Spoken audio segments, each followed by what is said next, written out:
Ulysse et Pénélope se sont enfin retrouvés.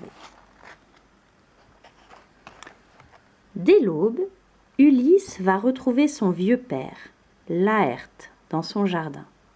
C'est lui. L'émotion des deux hommes est immense. Mais le vieillard est inquiet. Il redoute que les parents des prétendants massacrés ne cherchent à se venger. En effet, ceux-ci arrivent au palais, armes à la main. Assez de fureur et de guerre. Dans un éclair, Athéna apparaît. La déesse ordonne aux mortels. La paix doit régner sur Ithaque. Ainsi se termine l'Odyssée d'Ulysse, le héros courageux et rusé.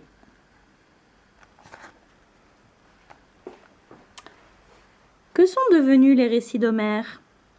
400 ans environ après leur rédaction, durant l'âge d'or d'Athènes, tous les Grecs connaissent l'Iliade et l'Odyssée. Les textes, inlassablement recopiés, servent de manuel scolaire aux enfants. C'est comme ça qu'ils apprennent à lire. Sur les beaux vases figurent les épisodes célèbres des aventures d'Ulysse. Les statues représentent les dieux et les héros.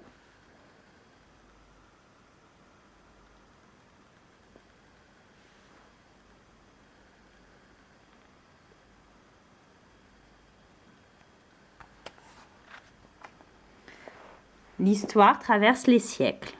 Au Moyen Âge, à la Renaissance et jusqu'à aujourd'hui, les artistes continuent à s'inspirer des récits d'Homère et de la mythologie grecque pour créer leurs œuvres.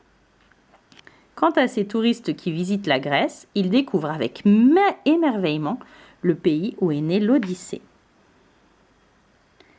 Et toi, que préfères-tu ? T'imaginer dans la peau d'Ulysse combattant le Cyclope ?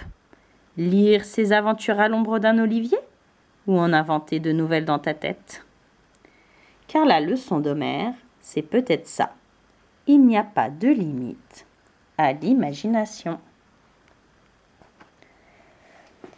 Je te présente la carte du voyage d'Ulysse.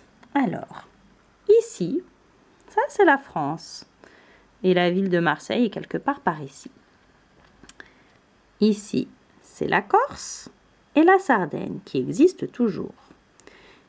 C'est à cet endroit-là qu'Ulysse rencontre les Lestrygons. Rappelle-toi, ce sont les géants. Nous allons essayer de repartir du numéro 1. Ici, c'est 3. À Ismaros, ici, c'est la première aventure d'Ulysse, les 6 cônes. Ensuite, après tout ce long voyage, il arrive à l'île des Lotophages. Puis, ici, tu reconnais les Cyclopes. Ensuite, ici, on ne les voit pas bien parce qu'elles sont toutes petites, c'est les îles d'Éole, là où Éole lui donne tous les vents. Puis, ici, nous l'avons déjà vu, les géants, les Lestrygons, qui détruisent ces bateaux. Il repart ensuite chez Circé. Puis, ensuite, c'est l'aventure avec les sirènes. Ensuite, Charybde et Scylla, rappelle-toi, le monstre et le tourbillon. Il repart ensuite très loin, chez Calypso. C'est à la pointe ici, au Portugal.